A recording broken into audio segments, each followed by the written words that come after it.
नमस्कार दोस्तों, स्वागत है आज की इस कहानी में। एक लड़की थी, कुदरत ने उसे खूबसूरती देने में कोई कमी न की थी। अपने माता पिता की इकलौती जान थी वह। पढ़ाई करने के साथ साथ उसे चित्रकारी करना बहुत पसंद था। प्रकृति के सुंदर सुंदर दृश्यों को बड़ी ही बारीकी से अपने चित्रों में उतार लेती थी। अपने हुनर के चलते नन्ही उम्र में ही वह कई प्रतियोगिताओं की विजेता भी बनी। उसकी इस कला से बड़े बड़े लोग भी प्रभावित हुए बिना ना रहे। उन दिनों में वह 8वीं कक्षा में थी। उसके जीवन का 13वां बसंत चल रहा था। चारों तरफ खेतों में सरसों के पीले पीले फूल खिले हुए थे। इन्हीं खेतों के बीच में उसका स्कूल था।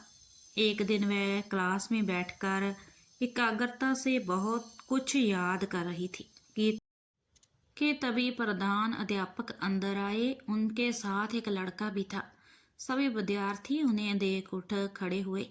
उन्होंने सबको बैठने के लिए कहा और साथ ही अपने साथ आए उस लड़के के बारे में बताया, जो लगभग 15 साल का, दिखने में सांवला पर चेहरे पर बहुत तेज था।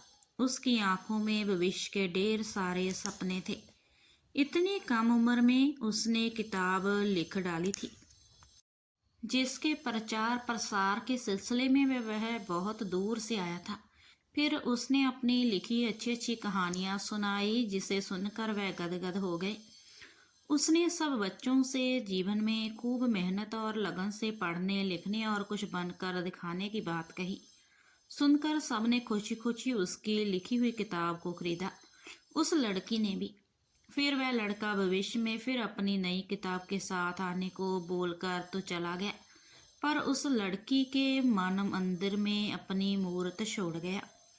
वह उस लड़के को खूब याद करती, उसकी किताब को बार बार पढ़ती और उसमें छपी उसकी फोटो को देखते हुए उसका जी ना भरता। वह हमेशा यही ख्वाब देखती कि काश उस लड़के से उसकी शादी हो जाती तो वह खूब कहानियां लिखता और वह उसकी कहानियों के लिए सुंदर सुंदर चित्र बनाती। शायद इसलिए क्योंकि उसके सपने और अरमान उस लड़के के सपनों से बहुत मिलते जुलते थे। समय पंख लगाकर उड़ता रहा। वह उस लड़के का इंतजार करती रही। रोज भगवान से उसकी नई किताब के लिए प्रार्थना करती। धीरे धीरे दिन, महीने और साल गुजर गए, पर वह लड़का फिर कभी नहीं आया। अब वह स्कूल से कॉलेज में पहुंच गई। अब वह काफी बड़ी और पहले से ज्यादा खूबसूरत हो गई थी, पर ना जाने क्यों वह उस लड़के को कभी भूल ही नहीं पाती थी। आखिर ग्रेजुएशन के बाद उसके माता पिता ने अपनी प्यारी बेटी के हाथ पीले कर दिए। शादी के दिन वह उस लड़के को याद कर कर खूब रोई। कुछ महीनों के बाद ही उसका पति उसे लेकर मुंबई चला गया। यहाँ उसने आगे पढ़ने की इच्छा जाहिर की तो उसके पति ने खुशी खुशी वहाँ के कॉलेज में उसका दाखिला करवा दिया। फिर एक दिन कुछ ऐसा हुआ जिसकी उसने कल्पना तक नहीं की थी। वह लड़का जिसके ख्वाबों और ख्यालों में वह हमेशा खोई रहती थी, आज कई सालों के बाद वही नजरों के सामने था। पता चला कि वह अपनी नई किताब के प्रमोशन के सिलसिले में कॉलेज आया था। वह देखती ही रह गई। वह पहले से ही भी ज्यादा स्मार्ट और हैंडसम दिख रहा था, लेकिन चाहकर भी उससे बात ना कर सकी। बस उसे जी भर कर देख लेना चाहती थी।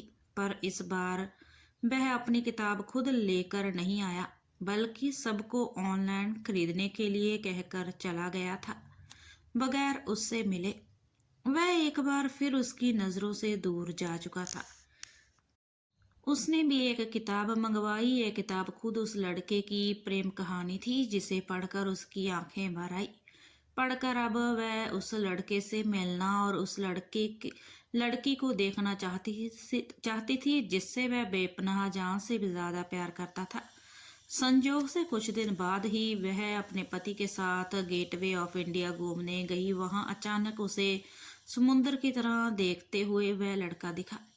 उससे मिलने के लिए जैसे ही उसने अपने कदम आगे बढ़ाए कि अचानक एक बेहद खूबसूरत हसीन लड़की प्यार भरी मुस्कान बिखेरते हुए उस लड़के के पास आई।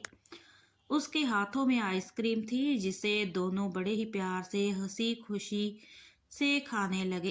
पहले तो वह उस लड़के की खूबसूरती को देखकर शर्मा गई।